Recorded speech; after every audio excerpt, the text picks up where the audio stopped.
In this video, we are going to review how to do a call-in, both from the MST side and from the RN side. So if I were going in and I was an RN and I was getting a phone call out in triage, what I would do is I would hit the reception feature, and this would be the only time that anyone would use the call-in button up at the top of the screen. So I would click call-in because I am taking a phone call that this patient is coming in. And what I would do here is I would enter the patient's name that the doctor is giving me. It's going to be critical that we get the correct name and spelling. So it might be worth it in the beginning to write everything down on paper because it might take us a little bit until we get used to the process. So in this case, I am going to type in the patient, Test Diana. I'm going to hit enter, or I can hit search at the bottom of the screen right here. This will search for my patient. Realistically, when we go live, the patient might not ever be in the system because they're new. So if I didn't find the patient with the correct date of birth I would enter new patient. In this scenario, I'm going to use the Test Diana that comes up, and it's going to tell me that the patient has 4 active visits. That's okay because I'm going to enter in a call-in. On here, I would want to verify the date of birth, and that's all I would want to do for the call-in. I'm not going to put in a stated complaint because that's going to be when the patient gets here. So I would leave just what I have now and verify my date of birth and hit save. You can also see here that there's no arrival time because the patient is not yet arrived. Once I hit save, this message would only pop up in the test system, so for right now we could ignore it. And I'm going to cancel this screen because I can't print a wristband since the patient is not here yet. Once again, I would hit cancel because I'm not scanning anything. This will now default that patient into the system, but they are going to go into the call-in bin. So as the nurse, I would go to lists, and I would pick the call-in list because my patient is now here. I can see Test Diana in the system. So what I would want to do as the nurse is I would want to open the chart, and then I would want to write a note. When I write a note, I'm going to put in exactly why the patient is coming in. Patient is being called in by Dr. Gowda for rule out API. Per MD, patient to have CBC and CMP and CT of abdomen. And if they gave you more information, has had a fever for several days, etc., you would want to add it to your note. Now I'm going to hit OK, and the reason we're putting in the note is I might be taking the call-in, but then the patient shows up on the next shift.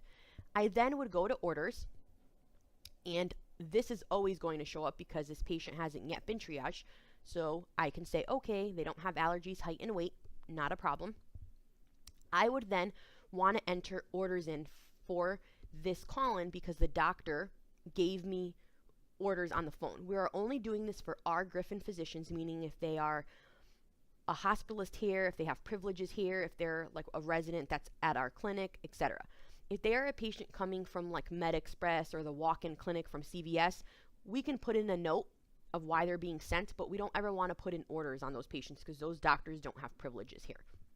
So in this case, it was Dr. Gowda. He's a doctor here. He has privileges. We're going to put in this order, but we're going to use a special routine because if we enter them as current orders, CAT scan would come out to get this patient, and the lab would be wondering where the blood is. So what we're going to do, we're going to hit the hold Q button, and on here you can see it highlights orange, and we're going to click create a new event. Now it requires us to put in an event reason, which is always going to be call in, because the reason we're even doing this is because the patient was called in. The time frame is going to be today, and we're going to hit OK. Then on here, it would no longer have an ED temp doctor because we have to put in the doctor who gave us the consent to put in these orders. So I would type in Gowda and search for him. Gowda comes up. The nice part here is I can see their number if for some reason we got disconnected and I had some other questions. I would click the name, and now he comes up as the ordering provider, and this would be the only time I would not use clinical pathway and protocol. I would use telephone order readback and hit OK. On here, I would hit new orders, and I would enter the orders exactly like you would in a normal situation. So I know he wants a CBC. And remember, you have to check each order. A CMP, check.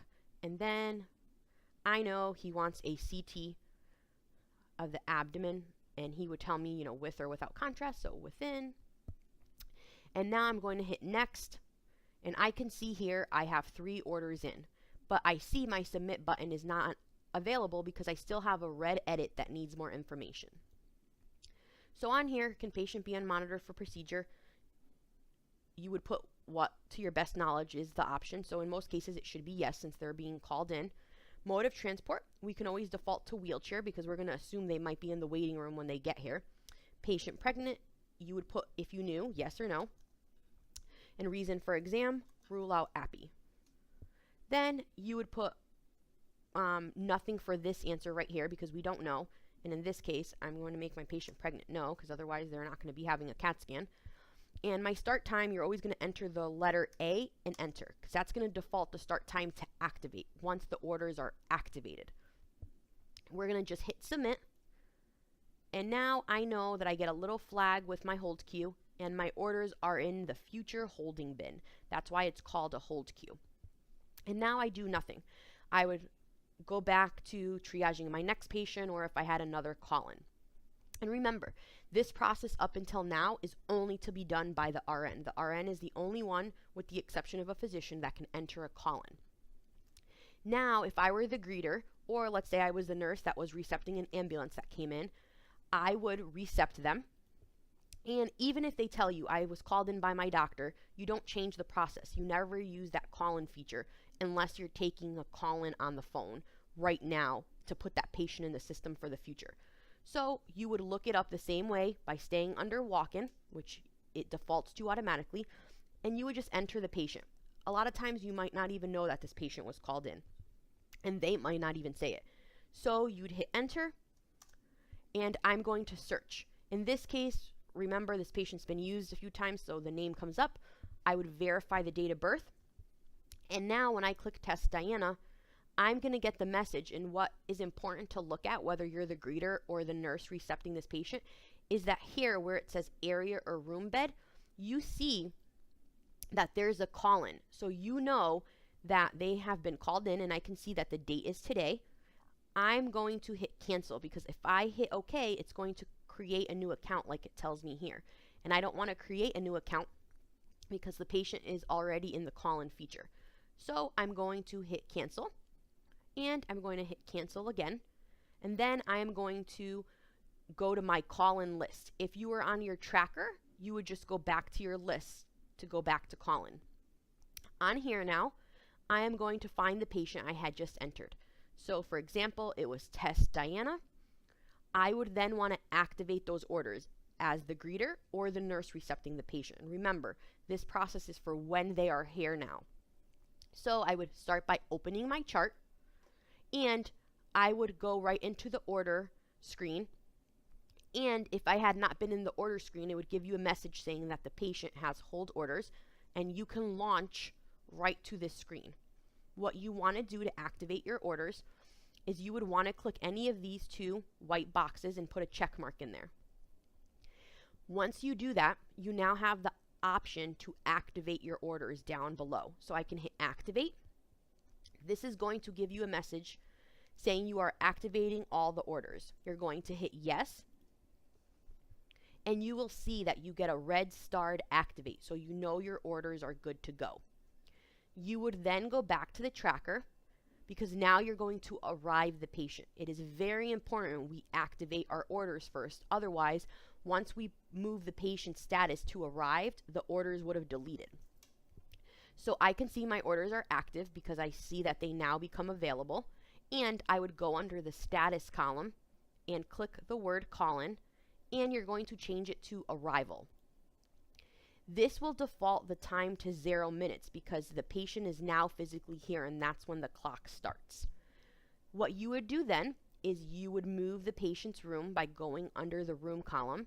You would click call-in, and if I knew they were going to a room because it's an ambulance or the charge nurse assigned a room, I could assign them a room. Or if they were going to the waiting room because they came in through the greeter area, I could click wait area, and click waiting room, and it'll default my patient to the waiting room.